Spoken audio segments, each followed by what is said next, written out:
नमो सिद्धाणं नमो आयर्याणं नमो उवज्जायाणं नमो लोये सर्वसाहुणं सर्वव्यापेकचिद्रूप स्वरूपाय परात्मने स्वोपलब्धिप्रसिद्धाय ज्ञानानन्दात्मने नमः।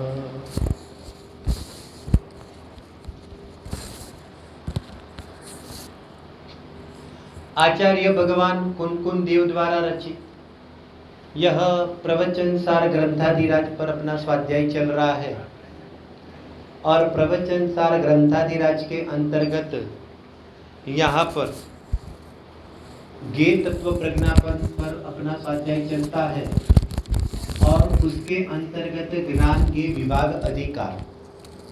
सुबह उसकी चर्चा हमने प्रारंभ की थी और हमने ये देखा था कि वो आत्मा है, वो ज्ञान स्वरूप है और जगत के जितने भी सारे पदार्थ है वो ज्ञेय स्वरूप है। तो उन दोनों के बीच में विभाग करना मतलब कि उन दोनों को जुदा जुदा जानना, तो उससे क्या होता है तो कि उससे सम्यक दर्शन की प्राप्ति होती है। उस ज्ञान के विभाग के अंतर्गत आचार्य देव ने यहाँ पर 172 नंबर की गाथा यहाँ पर रखी है और उस 172 नंबर की गाथा के अंतर्गत यहाँ अलिंग ग्रहण के बोल के माध्यम से अपनी चर्चा चल रही है। विषय इस प्रकार का है कि अनादिकालीन मिथ्या दृष्टि जीव है, वो अनेक प्रकार से आत्मा को अन्यथा अन्यथा रूप से वो मानता है। कभी देह के माध्यम से आत्मा को देह वाला मानता है, तो कभी इंद्रियों के माध्यम से आत्मा को इंद्रिय वाला मानता है, कभी पुण्य पाप राग या तो द्रव्य कर्म उनके माध्यम से आत्मा को उस प्रकार मानता है, कभी यहाँ पर आत्मा को बाहर के वेश के माध्यम से आत्मा को इस प्रकार मानता है, इत्यादि अलग अलग प्रकार से। तो आचार्य देव इन सब बातों का यहाँ पर निषेध करते हुए यह बताना चाहते हैं कि तूने जो भी कल्पना आत्मा के बारे में करके रखी है, कहते हैं कि उस प्रकार से तुझे वास्तविक आत्मा का स्वरूप पहचानने में नहीं आएगा, क्योंकि आत्मा देह वाला नहीं है, कर्म वाला नहीं है, राग वाला नहीं है, खंड खंड ज्ञान वाला नहीं है, इंद्रिय वाला नहीं है, सिर्फ गुण भेद और पर्याय भेद जितना नहीं है। तो इस प्रकार की जो चर्चा इसमें आई हुई है, तो कहते हैं कि अज्ञानी जीव अलग अलग चिन्ह लक्षण, तो कि अलग अलग लक्षणों के माध्यम से, बाहर के लक्षणों के माध्यम से आत्मा को पाना चाहता है, ग्रहण करना चाहता है, अनुभव करना चाहता है। तो आचार्य देव कहते हैं कि उसके माध्यम से तुझे आत्मा की अनुभूति नहीं होगी। बराबर है।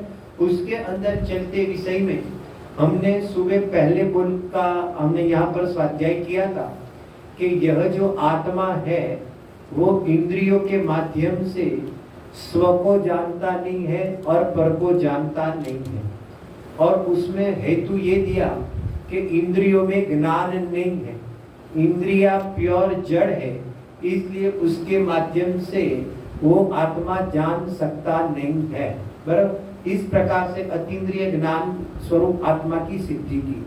ये सुबह का बोल था, लेकिन वो जो सुबह वाला जो बोल का जो प्रकरण है वो कल सुबह इससे आगे चलेगा, वो ये देख लेना। बराबर है। अब यहाँ पर जो सामकालीन सभा लगेगी आज कल परसों, तो उसके अंदर हमने ये थोड़ा सा इस प्रकार के सोचा है कि शाम के प्रकरण में थोड़ा ज्ञानवर्धक विषय लेंगे। बोल तो चलेंगे अधिकरण के, बात तो ये है, लेकिन हमने थोड़ा विभाग, हमने भी हमारे ज्ञान में विभाग कर लिया है और सामकालीन सभा में थोड़ा सा, बराबर है ना, वो मतलब ज्यादा लोड हो जावे ना, ऐसा नहीं रखेंगे, थोड़ा सा हल्का फुल्का हो जावे, लेकिन होगा स्वाध्याय, होगा पूरा न्याय और होगा अधिकरण का बोल ही।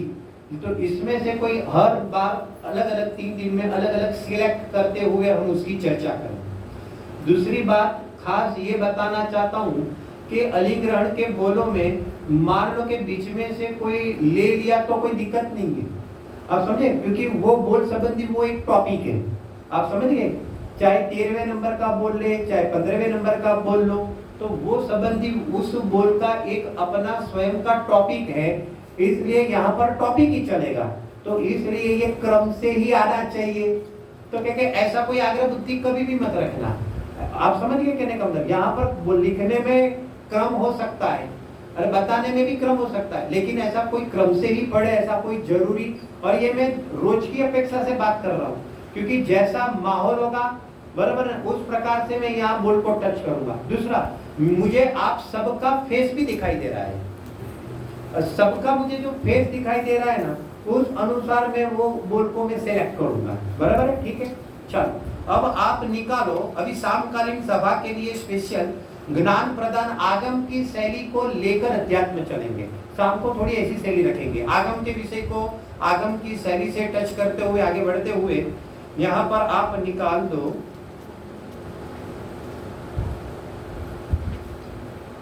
13वां नंबर बोल, 13 बोल नंबर 13, बोलो बोल नंबर 13 कौन सा है? 13 आया भाई? पानु नंबर 65 कदा जागरण पाचड़ पण पानु आई सके। देखो मैं यहां से बोलता हूं तब तक बोल भी आएगा, बराबर ना। आत्मा जड़ प्राणों थी जीवतो नथी एम स्वगेने तू जा। हिंदी में बोलता हूं, आत्मा जड़ प्राण से जीवता नहीं है, बराबर ना, ऐसा तू स्वगे को जान, बराबर। अभी इसके अंदर शब्द प्रयोग क्या आया है? एक तो जड़ प्राण शब्द आया है, बराबर। तो आज हम प्राण की चर्चा करेंगे, फिर इसमें से अध्यात्म बाद में निकालेंगे, पहले आगम सीखे फिर बाद में अध्यात्म, बराबर। प्राण के बारे में कितने लोगों को पता होगा, ऐसा कोई कह सकता है हाथ ऊंचा करते हुए? प्राण क्या है? प्राण वो खाली बोल दिया इतना नहीं, 10 तो मुझे भी मालूम है, 10 नहीं, मतलब वो मुझे ख्याल है कि आप सबको सभा में 10 प्राण है, वो तो मुझे भी ख्याल है, ऐसा मैं बोलना चाहता हूँ। लेकिन वो प्राण की क्या व्यवस्था है, वो ख्याल में मुझे, मेरा प्रश्न का रूप ऐसा है, प्राण की क्या व्यवस्था है, प्राण किसको कहते हैं? अभी देखो, जिनागम के अंदर एक, इसके अंदर भी 2 टॉपिक आते हैं।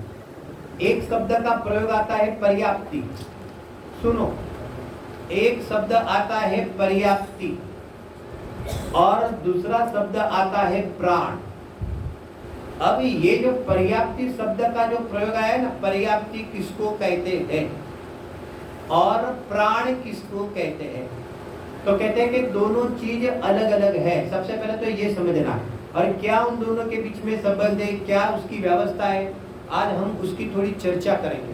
क्योंकि आगम के विषय को खोलकर जब अध्ययन किया जाता है ना, तो अध्यात्म की गहराई विशेष आती है, ऐसे ही पद्धति होती है। इसलिए हमें ढंग से है ना, पहले आगम की स्टडी हमारी होनी चाहिए, करनी चाहिए जिनागम के आलोक में। अब देखना, सबसे पहले तो हम ये देखेंगे कि कोई एक जीव है, यहाँ पर पूरा उपयोग सूक्ष्म करना, सामकालीन सभा है लेकिन थोड़ा विषय ऐसा थोड़ा सूक्ष्म है, बराबर।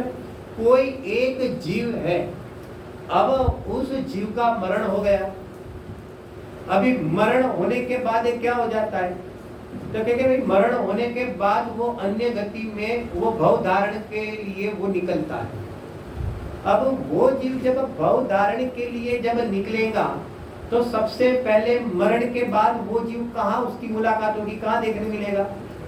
तो अपन ऐसा समझते हैं कि वो रुजु गति से गमन करने वाला जीव नहीं है, तो यहाँ पर कहते हैं कि वो विग्रह गति में दिखाई देगा। पहले ये समझो, रुजु गति शब्द इसलिए प्रयोग किया कि मान लो कि कोई जीव यहाँ पर मरण करता है और मान लो कि सीधी दिशा में उसको यहाँ पर जन्म धारण करना होगा, तो ये एक समय में वो अगर जन्म धारण करता है तो उसको विग्रह गति की मुलाकात नहीं होगी, मोड़ वाली गति की मुलाकात नहीं होगी।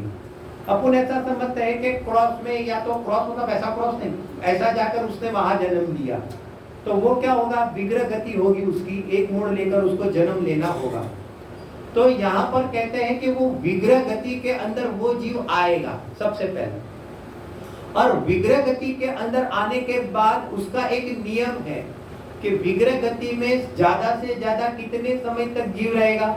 तो ज्यादा से ज्यादा 3 समय तक वो जीव यहाँ पर रहेगा विग्रह गति में। उसके बाद नियम से वो कोई ना कोई देह धारण करेगा करेगा और करेगा। ये पक्का नियम है, बराबर ना। उसकी आत्मा इधर उधर भटकती नहीं है, स्थान नहीं मिला, रिजर्वेशन नहीं है तो खड़ा रहो, ऐसा नहीं होता है। वो उसका रिजर्वेशन जब मरण किया था तभी नक्की हो गया था। यहाँ पर कहते हैं कि वो कहीं ना कहीं पर तो उदय अनुसार उसके जिस प्रकार के कर्म का उदय होगा उस अनुसार उसका वहां पर जन्म धारण होगा, बराबर है। अब मेरा एक प्रश्न आपको है कि उसका जन्म कहां से शुरू हुआ? ये बहुत अगत्य की बात है। हाँ बोलो बेटा। हाँ ऐसा प्रश्न मतलब के प्रश्न क्या पूछा कि उसका जन्म मतलब क्या। देखो बर्थडे कैसे मनाते हैं हम, तो बर्थडे तो बहुत लेट में मनाते हैं। जब बालक आ जाता है ना, मालूम है जो बालक माता की हाथ में आता है ना वो तो कितना बड़ा बालक है, वो हम कल्पना भी नहीं कर सकते कितना बड़ा है। वो आज पता चलेगा वो कितना बड़ा है, वो अभी पता चलेगा अपने को। बहुत बड़ा है वो, कहीं बोलता नहीं है, वो रोता है लेकिन बोलता नहीं है, बराबर है कि नहीं। अभी देखना, अरे फिर भी गजब है, बोलता भी है। अभी क्या है वो आएगा, इसमें भी आएगा। अभी बात ऐसी होती है कि जन्म किसको कहा है और मरण किसको कहते हैं। तो हालांकि स्थूल विवक्षा में ऐसा कथन हम कर लेंगे कि यहाँ पर विग्रह गति से उसका जन्म शुरू हो गया। एक्चुअली हकीकत में देखा जाए तो विग्रह गति से उसका क्या हो गया कि उसकी आयु शुरू हो गई है। आयु कर्म की मैं बात कर रहा हूँ, और गति भी उसकी शुरू हो गई है। जैसे कोई जीव मनुष्य में मरकर देव गति में उत्पन्न होने वाला होता है, तो यहाँ पर विग्रह गति के पहले ही समय में उसकी देव आयु भी उसकी शुरू हो गई है, और विग्रह गति के पहले समय में उसकी यहाँ पर देव गति भी शुरू हो गई है। लेकिन विग्रह गति के अंदर उसकी शरीर की रचना बनी है कि नहीं बनी है? तो विग्रह गति के अंदर उसका तेजस और कार्बन शरीर तो है, लेकिन यहाँ पर वो जो वैक्रियक शरीर जो देव धारण करता है उसकी रचना विग्रह गति में अभी तक नहीं हुई है। समझ में आया? अब क्या होता है कि जैसे उसका विग्रह गति का काल समाप्त हुआ, तो मान लो 3 समय 2 समय, मान लो कि 2 समय उसने विग्रह गति में निकाला, तो 2 समय के बाद जब पहला समय होगा तो उस जीव ने यहाँ पर, अगर वो देव गति का जीव है तो यहाँ पर 9 कर्म पुद्गल परमाणु को वो ग्रहण करेगा। किसको ग्रहण करेगा? 9 कर्म पुद्गल परमाणु को ग्रहण करेगा। एक कर्म पुद्गल परमाणु है और एक 9 कर्म पुद्गल परमाणु है। कर्म पुद्गल परमाणु के माध्यम से ज्ञाना वर्णादि 8 कर्म ग्रहण होते हैं, और 9 कर्म पुद्गल परमाणु से जिसके माध्यम से ये औदारिक शरीर या तो ये वैक्रिक शरीर तो क्या उसकी रचना देखी जाती है। तो प्रश्न क्या था कि उसका जन्म कब से शुरू हुआ? तो हकीकत में देखा जाएगा तो ये जो 9 कर्म पुद्गल परमाणु को उसने जब विग्रह गति समाप्त होने के बाद पहले समय में जब वो आया तब उसने 9 कर्म पुद्गल परमाणु को ग्रहण किया, उसको यहाँ पर कहते हैं जन्म। समझ में आया क्या कहना चाहता है? अब वो जो 9 कर्म पुद्गल परमाणु का जो ग्रहण करके उसका जो जन्म हुआ हम जो कहते हैं, बराबर है कि नहीं? तो अब वो कहां तक रहेगा? वो तो कहां तक रहेगा? तो क्योंकि उसकी जितनी आयु है, बराबर ना, तो मान लो कि उसकी आयु 10,000 साल की है, देवगति का जीव को लेते हैं इसलिए।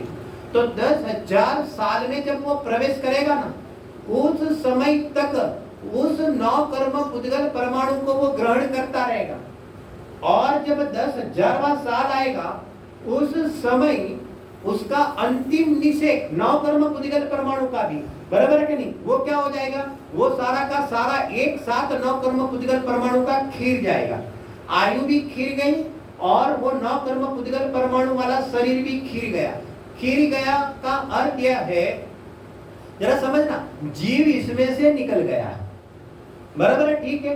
अब जीव इसमें से निकल जाता है तो जगत जन उसको क्या कहेंगे?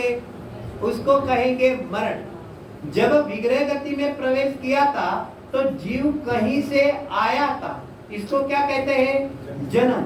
और जब यहाँ पर आयु समाप्त हुई तो यहाँ से इस शरीर से जीव निकल गया, इसको क्या कहते हैं? ठीक है, तो उसको मरण कहते हैं। ठीक है, समझ में आया? ये एक सामान्य रूपरेखा। अभी इसके अंदर हमें क्या देखना है? हमें प्राण देखना है। क्या देखना है? प्राण देखना है। लेकिन प्राण देखने के पहले हमें क्या देखना है? पर्याप्ति देखनी है। क्या देखनी है? पर्याप्ति। बराबर है। अभी पहले हम पर्याप्ति देखते हैं, फिर प्राण की चर्चा करते हैं। अभी सुन लो, फिर ये बोल क्या कहते हैं वो लगाएंगे। पहले ये समझो, फिर ये बोल की भाव वासना होगी। बराबर है। अभी सुनो, अब क्या होता है कि जब विग्रह गति के बाद जब उस जीव ने जन्म धारण किया ना, तो अब क्या होता है कि ये 6 पर्याप्ति होती है। तो 6 पर्याप्ति पहले मैं नाम बोल देता हूं। आहार पर्याप्ति, शरीर पर्याप्ति, इंद्रिय पर्याप्ति, श्वासोश्वास पर्याप्ति, भाषा पर्याप्ति और मन पर्याप्ति। एक बात सुन लो, परसों यहाँ पर सांस्कृतिक प्रोग्राम रखा है और मुझे ही कहा है कि आपको सारे क्वेश्चन आंसर करने हैं, और इसमें ये सब आईएमपी आपको मैं दे रहा हूं क्योंकि आप सब मेरे घर के हो इसलिए, और इसमें से ही मैं पूछने वाला हूं। आपके पास भी मैं जानता हूं कि इंद्र की सभा है और इंद्र को लर्न बाय हार्ट होता है, वो भी मैं जानता हूं, इसलिए मैं मनुष्य लोगों को कहता हूं। तो यहां पर कहते हैं कि 6 प्रकार की पर्याप्ति, आहार पर्याप्ति, शरीर पर्याप्ति, फिर इंद्रिय पर्याप्ति, फिर श्वासोश्वास पर्याप्ति, फिर भाषा पर्याप्ति और फिर मन पर्याप्ति। तो अब इसमें क्या होता है कि जैसे मान लो कि ये विग्रह गति समाप्त होने पर अभी ये जो जीव है ना, तो ये जीव तेजस और कार्बन शरीर के साथ तो है, लेकिन अब यह जीव क्या करता है मन में? तो कहते हैं कि मान लो कि अभी ये संगनिक पंचेंद्रिय होने वाला है ना, तो 6 पर्याप्ति के योग्य उस संबंधी जो पुद्गल परमाणु होते हैं उनके स्कंधों को वो ग्रहण करता है। क्या करता है? ग्रहण करता है। तो वो कैसे ग्रहण करेगा? तो क्योंकि उसके अंदर, उस जीव के अंदर उन संबंधी पुद्गल परमाणुओं को ग्रहण करने की शक्ति तैयार होती है, उसको पर्याप्ति कहते हैं। पर्याप्ति है वो जीव की शक्ति है कि पुद्गल की शक्ति है? ये जानबूझकर प्रश्न पूछा क्योंकि मुझे अभी भी पता है कि ये अभी क्लियर नहीं हुआ है। बराबर कि नहीं? जीव की शक्ति है कि ये पुद्गल की शक्ति है?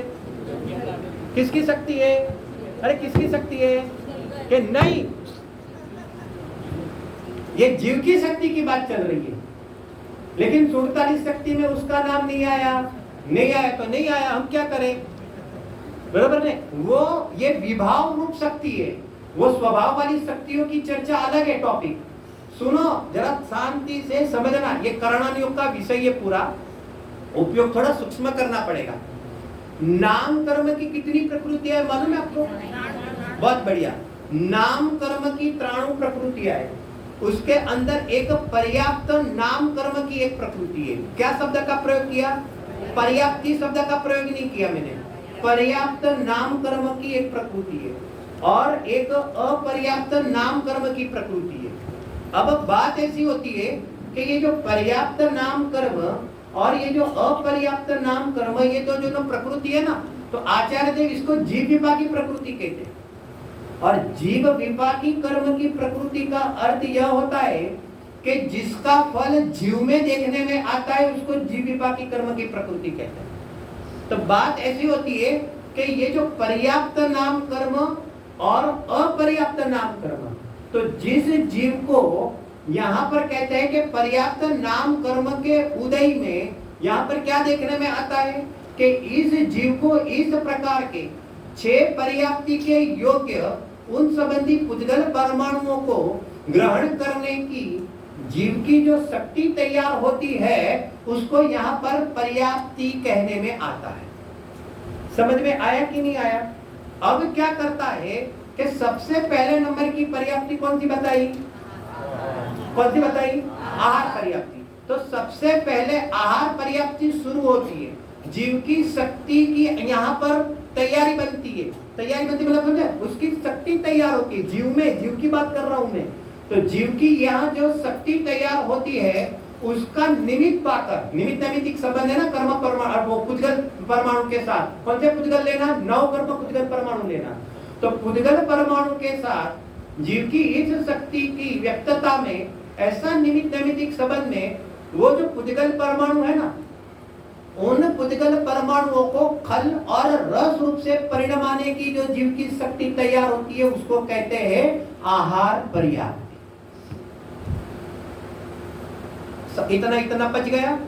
फिर से देखो कोई पहली बार सुनता होगा तो थोड़ा टफ पड़ेगा, शब्द भी नया आएगा, थोड़ा ऐसा लगेगा कि कौन सी लैंग्वेज चल रही है, आचार्य भगवान की लैंग्वेज चल रही है और शाम का भी है, टेम्पो दूसरा है 1 घंटे के बाद, वो सब मालूम है हमको, बराबर है। इसके बाद भी हमें पढ़ना है और वापिस घड़ी घड़ी उपयोग लगाना है। एक बार में सबको याद हो जावे, सबको ख्याल में आ जावे, ऐसा कभी होता नहीं है। हम अकलन विकलक नहीं है। अब समझ गए कहने का मतलब, घड़ी घड़ी पढ़ना पड़ेगा और पढ़ना चाहिए। आगे आ जाओ।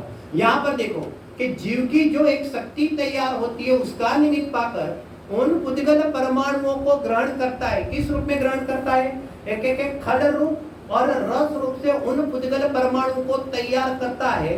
उस संबंधी की जो शक्ति की तैयारी बनती है उसको क्या कहते हैं? आहार पर्याप्ति कहते हैं। उसका काल कितना? अंतर्मुहूर्त। उसका कितना काल है? यथा योग्य, बड़ा वाला मत लेना, सामान्य यथा योग्य अंतर्मुहूर्त काल है।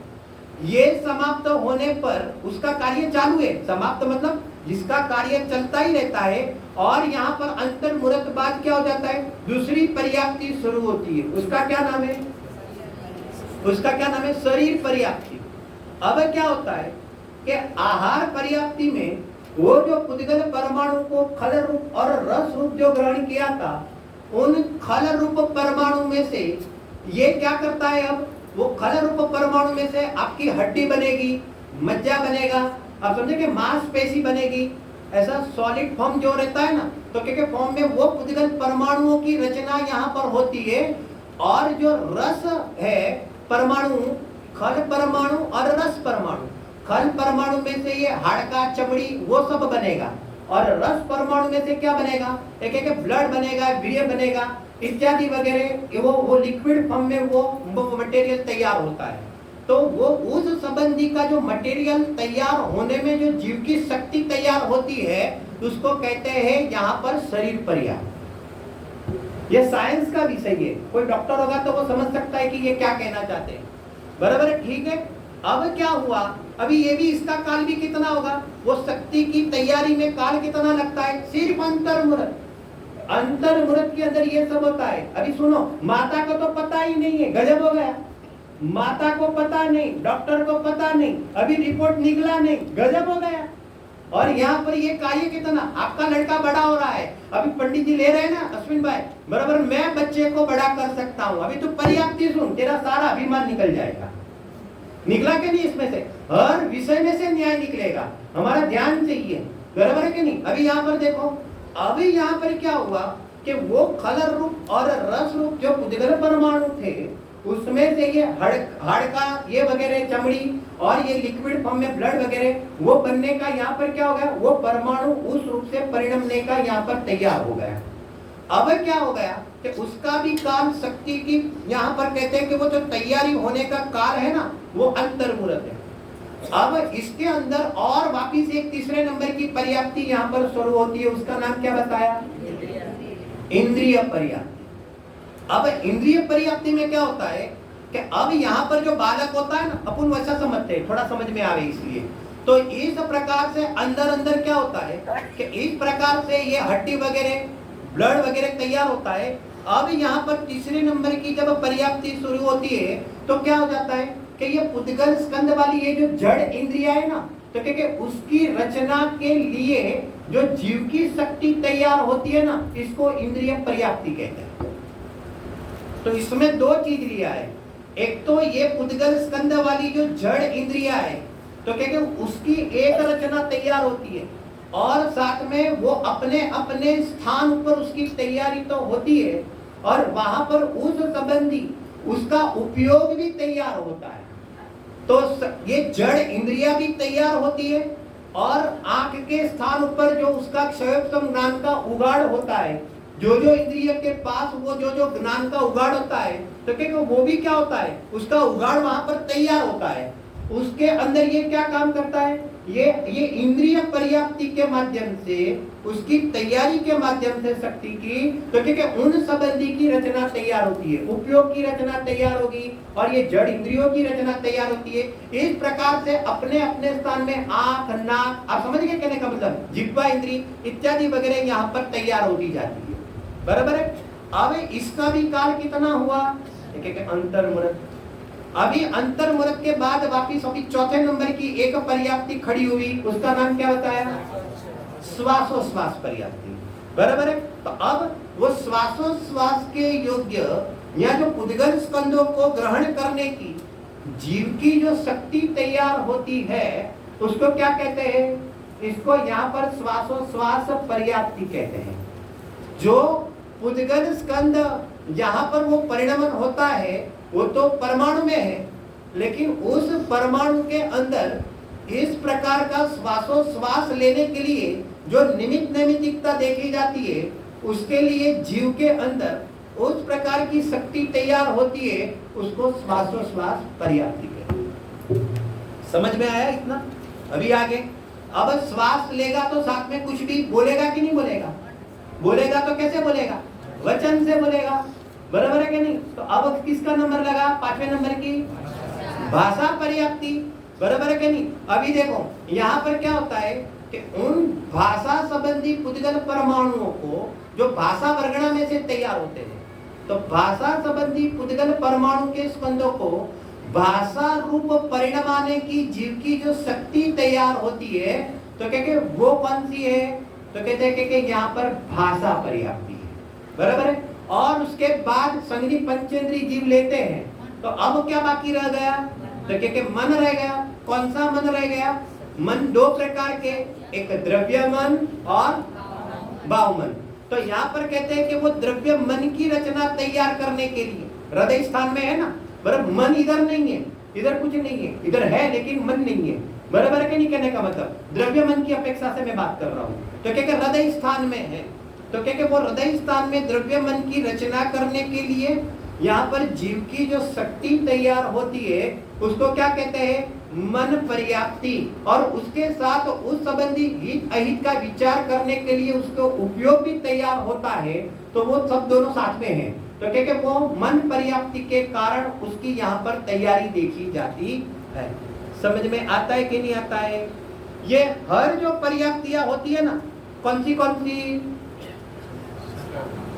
आहार पर्याप्ति, शरीर पर्याप्ति, इंद्रिय पर्याप्ति, श्वासोश्वास पर्याप्ति, भाषा पर्याप्ति, मन पर्याप्ति, इन सब पर्याप्तियों का काल कितना कितना बताया, सबका काल कितना कितना, अंतर्मुहूर्त, और सबका मिला के भी काल कितना, तो क्या अंतर्मुहूर्त। अंतर्मुहूर्त के अंदर जीव कहीं पर था, वहां उसने मरण प्राप्त किया, तुरंत उसने यहाँ पर अपने कहते हैं विग्रह गति के बाद यहाँ पर क्या कहते हैं कि उसने 9 कर्म पुद्गल परमाणु को यहाँ पर ग्रहण किया। तो उसके अंदर उसने क्या कर दिया, तो इन सब को यहाँ पर इकट्ठा करते हुए अपने संयोग में इकट्ठा करने के लिए यहाँ पर जो जीव की जो शक्ति तैयार होती है, उसको पर्याप्ति कहते हैं। और उसके अंदर अभी ध्यान देना, उसके अंदर पर्याप्त नाम कर्म का उदय पाया जाता है। एक पर्याप्त नाम कर्म का उदय होता है और एक अपर्याप्त नाम कर्म का उदय होता है। जिसको पर्याप्त नाम कर्म का उदय देखा जाएगा, उसका नियम से 6 पर्याप्ति पूरी होगी। और जिसको यहाँ पर अपर्याप्त नाम कर्म का उदय पाया जाएगा, मान लो कोई जीव संज्ञी पंचेंद्रिय है लेकिन अपर्याप्त में जन्म लेने वाला है, तो उसको अपर्याप्त नाम कर्म का उदय होगा, तो उसकी पर्याप्तियां ये 6 की 6 शुरू तो होगी, लेकिन एक भी पर्याप्ति पूरी नहीं होगी। तो फिर क्या होगा, एक भी पर्याप्ति पूरी न होते हुए वो श्वास के 18वें भाग के अंदर वो उसका क्या हो जाएगा, उसका मरण हो जाएगा और वो अन्य गति में चला जाएगा। समझ में आया कि नहीं आया? मालूम है, ये जो पर्याप्त नाम कर्म है ना, वो पुण्य प्रकृति है, और अपर्याप्त नाम कर्म क्या है, एक पाप प्रकृति। अभी मुझे है ना प्रकृतियों का विषय नहीं लेना है, नहीं तो इस पर ही और चले। अब समझो, मैं थोड़ा थोड़ा आपको गंभीरता बताता हूँ, आप भी पढ़ो, आप भी इसके अंदर अवगाहना करो। इसके लिए थोड़ा इस प्रकार की मैं बात बताता हूँ। मालूम है आपको, जीव संगनी पंचेंद्री भी हो जाए, जीव मनुष्य गति का उदय वाला भी हो जाए, जीव को मनुष्य आयु का भी उदय हो जाए, लेकिन अपर्याप्त नाम कर्म का उदय हो जाएगा, जो हो जाएगा तो वो कौन सा मनुष्य हो जाएगा? संगनी कहने में आएगा, उसके बावजूद भी वो श्वास के 18वें भाग के अंदर अकेले निगोदी मरते ऐसे नहीं है, पांचों 5 इंद्रिय वाले श्वास के 18वें भाग के अंदर वो मरण करके चला जाएगा और आपका मनुष्य भाव तो गिनने में आएगा। ये कितनी गंभीरता है, समझ में? तो क्या ऐसा उसने क्या किया था? अभी एक करणानियों का विषय ऐसा है ना कि एक खोलो ना तो इसमें से दूसरा निकलता जाए, दूसरा खोलो तो तीसरा निकलता जाए। बताओ अभी मेरे मन में भी मैं रोका नहीं जा, इसलिए अश्विन भाई को बोला कि मुझे 10 करोड़ मत दो, नहीं तो मैं अलिंग में से पूरा संक्रमण हो जाएगा और 10 करोड़ में चालू कर दूंगा। तो क्योंकि वो टाइम चाहिए, कहने का तात्पर्य है उनकी भावना क्या है मन में, इनकी भावना ये कि आप आए तो सब पढ़ो, शिविर है ना, शिविर लगी है तो इसमें सब विषय भी चलने चाहिए और आप लोग भले जितना चले इतना बेसिक स्टाइल समझ लो और घर पे जाकर खुद पढ़ो। इसलिए उनकी भावना ऐसी है कि आप सब भी ऐसे विषयों भी आप जरूर पढ़े, बराबर है कि नहीं? अभी यहाँ पर आ जाओ, साथ में ये बता दूं, गंभीरता भी बता दूं। मान लो कि किसी मनुष्य ने, कोई जीव ने मनुष्य आयु का बंद किया, कोई तिर्यंज गति के जीव ने मनुष्य आयु का बंद किया। मान लो कि 100 साल की आयु का बंद किया, 50 साल की आयु का बंद किया, 60 साल की आयु का बंद गया। ऐसा हो सकता है कि 60-70 साल की आयु का बंद हो गया। अब गजब ये हो गया कि वही भव के अंदर उसने परिणामों में इतनी संकलेशता कर दी, तो बंदी हुई आयु भी उसने क्या कर दी, एक बंदी हुई आयु को भी उसने क्या कर दिया, एक कट ऑफ कर दिया। एक कट ऑफ होते होते कितनी हो सकती है, एक कट ऑफ होते हुए श्वास के 18वें भाग तक अगर हो जाती है तो फटाक करता वो यहाँ पर कहते हैं कि वो वहां पर चला जाता है।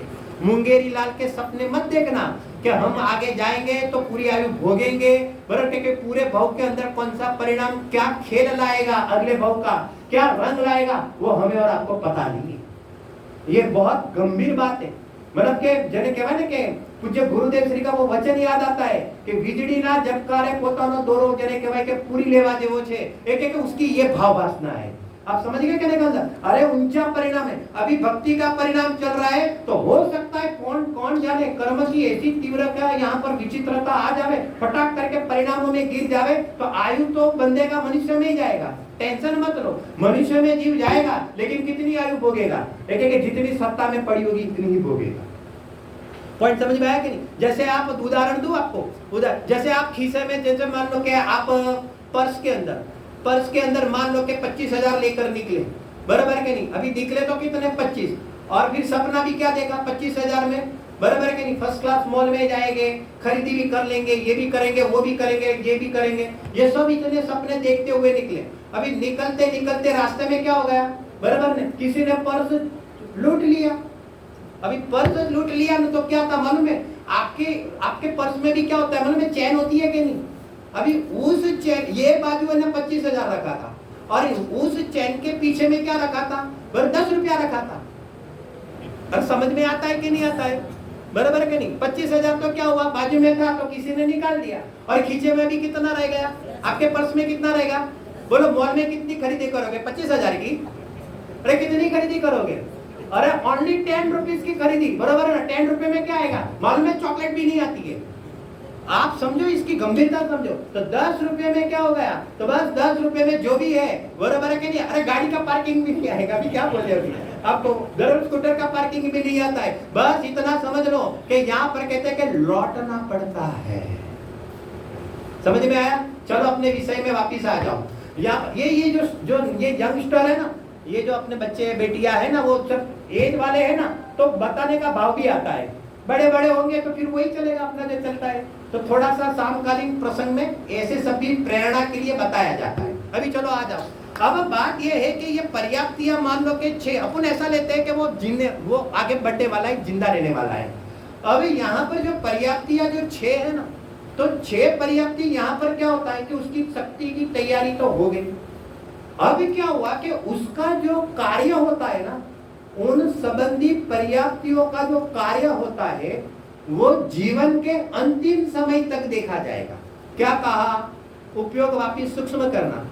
पर्याप्ति के माध्यम से उन पुद्गल परमाणु के स्पंदों को हमने ग्रहण किया था, उसमें से एक शरीर की रचना की, इंद्रियों की रचना की, भाषा की रचना की, मन की रचना की, इत्यादि वगैरह वगैरह। तो उस प्रकार से तैयारी करने पर अब वो पर्याप्ति तो अंतर्मुहूर्त में उसकी शक्ति तो पूरी हो गई, लेकिन उन पर्याप्तियों का जो कार्य होता है वो कब तक देखने में आएगा? कि कब तक देखने में आएगा? कि जीवन के अंतिम समय तक देखने में आएगा। उदाहरण के रूप में श्वासोश्वास पर्याप्ति का काल कितना बताया? पर्याप्ति की मैं बात कर रहा हूँ। श्वासोश्वास पर्याप्ति का काल कितना? शक्ति की तैयारी में काल कितना लगा? सिर्फ अंतर्मुहूर्त। लेकिन श्वासोश्वास कब तक देखने में आएगा? अंतर्मुहूर्त देखने में आएगा कि अंत तक इसका जितना जीवन है। तो सुनना, अंतर्मुहूर्त से लेकर उसके जीवन तक उसका जो कार्य देखा जाता है उसको कहते हैं प्राण। समझ में आया कि नहीं आया? बराबर है कि नहीं? तो उसको शास्त्रीय भाषा में पर्याप्ति को क्या कहेंगे? कारण। पर्याप्ति को क्या कहेंगे? कारण। और प्राण को क्या कहेंगे? कार्य। उन दोनों के बीच में कौन सा संबंध है? उन दोनों के बीच में कारण कार्य संबंध देखा जाता है। यहाँ तक आए, पहले तो ये पच गया, बराबर है। पर्याप्तियों के माध्यम से ये पुद्गल परमाणु स्कंद आए, शरीर की रचना हो गई और फिर उसका कार्य देखा गया, बराबर के नहीं? जैसे कि भाषा पर्याप्ति के माध्यम से उन भाषा संबंधी के परमाणु को मैंने ग्रहण किया और फिर उसका कार्य देखा, जीवन तक क्या हुआ? तो क्या वचन के माध्यम से व्यापार चलता रहा, बराबर कहने का मतलब। तो इस प्रकार का जो कार्य देखा जाता है उसको यहाँ पर प्राण कहने में आता है। प्राण ने अभी एंट्री ली, पॉइंट समझ में आया क्या कहना चाहते हैं? अभी प्राण दो प्रकार के, लिखो और फटाफट लिखना। प्राण दो प्रकार के, एक द्रव्य प्राण और एक भाव प्राण, बराबर? अभी समझना। संसार अवस्था में इन दोनों के बीच में ऐसा निमित्त नैमित्तिक संबंध देखा जाता है। ये सामान्य कथन समझना, ये सामान्य क्यों, उसकी बात में बात करते हैं।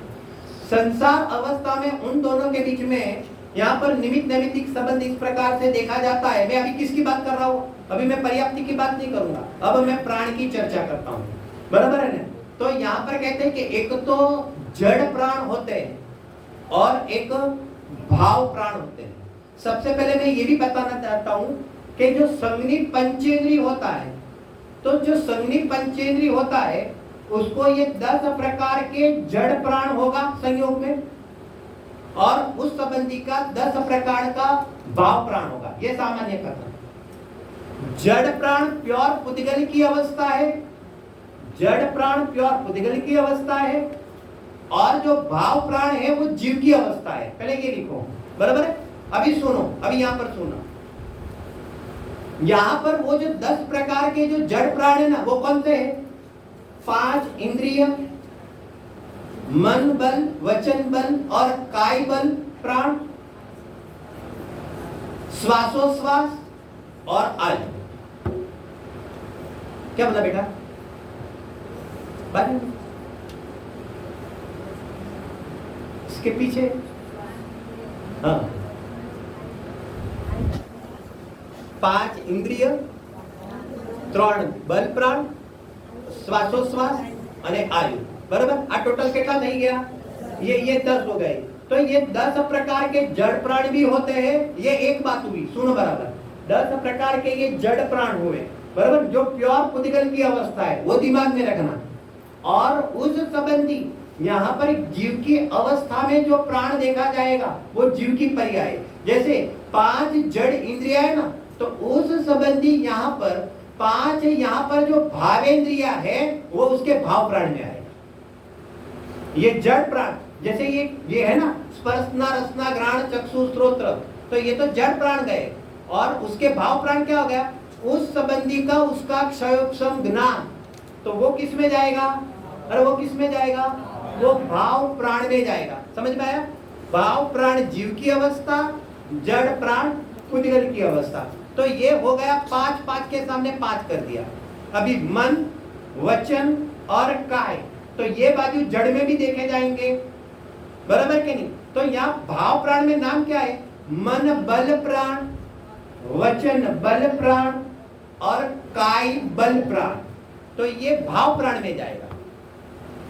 यहां जड़ के अंदर श्वासोश्वास आएगा, तो यहां पर ये श्वासोश्वास रूप से परिणमने की जीव की योग्यता वो भाव प्राण में आएगा। और यहां पर आयु, तो कहते हैं कि यहाँ ये जो आयु से जीता है, तो एक आयु जड़ प्राण में भी आचार्य देव ने लिया है, और उस आयु में रहने की योग्यता वो किस में जाएगा? तो कहते वो भाव प्राण में जाएगा। इतना पचा के नहीं पचा, इतना यहाँ तक ख्याल में आया कि नहीं आया, मैं आज नहीं बोलाऊंगा, आज नहीं बोलाऊंगा, बात हो गई कंडीशन, परसों पक्का, बराबर है कहने का मतलब। तो यहाँ पर 10 प्रकार के जड़ प्राण है, और यहाँ पर 10 प्रकार के क्या हो गए? टेंशन किसको मन में? अभी सबसे ज्यादा टेंशन किसको मन में? इंद्र को, इंद्र इंद्राणी को। कि पंडित जी हम ये याद रखे, ये प्राण याद रखे, पर्याप्ति याद रखे, किसको क्या है ये याद रखे, कि वो सम्यक दर्शन वाला डायलॉग याद रखे, है कि नहीं? टेंशन मालूम पड़ता है ना, हम तो देखते हैं ना, आप भले हमको अलग प्रकार से देखो, लेकिन हम आपको अलग प्रकार से देखते हैं, बराबर। आप टेंशन मत लो, आप स्टडी करने। और एक बात बताऊं, जिस समय जो स्टडी चलती है ना उसमें उपयोग लगाओ।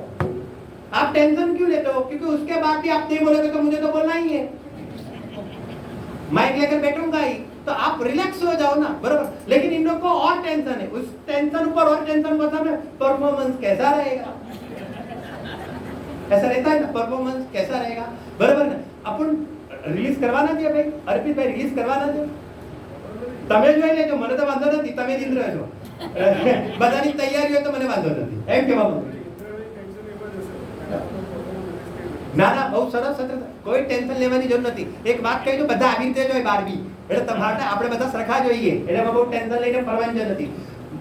यहाँ पर समय हो गया है, मुझे मालूम है, यहाँ तक का विषय अपन छोड़ते हैं, बराबर है ना, क्योंकि एक साथ बहुत सारी बातें भी कवर नहीं होती है।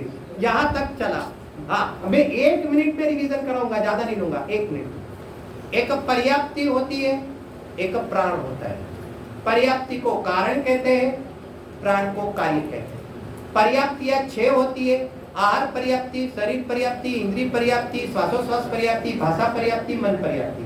और उस अनुसार जीवन तक जो कार्य देखा जाएगा, उन शक्ति के अनुसार जीवन तक जो कार्य देखा जाता है, उसको यहाँ पर प्राण कहते हैं।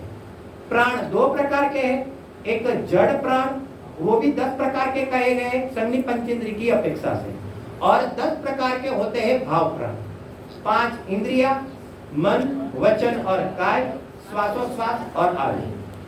5 इंद्रिय संबंधी क्षयोक्षम, मन बल, वचन बल, काय बल, श्वासोश्वास और आयु, उन दोनों में जीव की रहने की योग्यता। जड़ प्राण और भाव प्राण, इन दोनों के बीच में कौन सा संबंध है? ऐसे सहज रूप से, सामान्य रूप से एक निमित्त नैमित्तिक संबंध इस प्रकार से देखा जाता है। ये जो कवर बना, ये किसका कवर बना? आत्मा का। अभी ये समझो, तो आत्मा के संयोग में क्या देखा गया कि आत्मा के संयोग में जड़ प्राण भी देखा जाता है, संसारी जीव को, और आत्मा के समझना, और आत्मा की अवस्था के अंदर भाव प्राण देखा जाता है। सिंपल कर दिया। आत्मा के संयोग में क्या देखा जाता है? जड़ प्राण देखा जाता है। इसलिए सुनो, ये जो आत्मा है, मैं अंतिम वाक्य पूरा कर रहा हूं, ये आत्मा ये 10 प्रकार के जड़ प्राणों से जीता है, वो असद्भुत व्यवहार नहीं का विषय कथन है। और ये जो आत्मा है वो भाव प्राण से जीता है, 10 प्रकार के भाव प्राण से जीता है, वो अशुद्ध निश्चय नहीं का कथन। यहाँ पर असद्भुत व्यवहार क्यों लगाया? क्योंकि वो जो जड़ प्राण है वो आत्मा में विद्यमान नहीं है, संयोग रूप है, इसलिए असद्भुत व्यवहार। और यहाँ पर अशुद्ध निश्चय नहीं क्यों लगाया? क्योंकि निश्चय नहीं तो इसलिए लगाया क्योंकि वो आत्मा की अवस्था में होता है, और अशुद्ध इसलिए लगाया क्योंकि वो कर्म की उपाधि की मेहरबानी से हुआ है, इसलिए इसको अशुद्ध कहा है। तो इस प्रकार से अशुद्ध निश्चय नहीं से ये भाव प्राण से जीता है, और यहाँ असद्भुत व्यवहार नहीं से वो यहाँ पर जड़ प्राण से जीता है। ऐसा व्यवहार संसार अवस्था में करने में आता है, बराबर है कि नहीं? अभी उसके आगे इसमें क्या समझना, उसकी चर्चा कल हम विशेष करेंगे, बराबर। चलो एक प्रश्न पूछो। हाँ बोल, अगर इसके अंदर ही होगा तो उसका जवाब मैं कल दूंगा। हाँ बोल। ये जो है ये 5 इंद्रिय है, द्रव्य इंद्रिय, भाव इंद्रिय के जो प्रदेश है वो केवल उस इंद्रिय के पीछे है कि पूरे आत्म प्रदेशों में है। हाँ, उनका ये प्रश्न है कि जो इनके प्रदेश होते हैं तो वो भाव इंद्रिय के जो प्रदेश होते हैं वो कहाँ पर होते हैं? पूरे आत्मा के प्रदेशों में होता है कि यहाँ पर कहते हैं कि वो अपनी अपने स्थान पर होता है।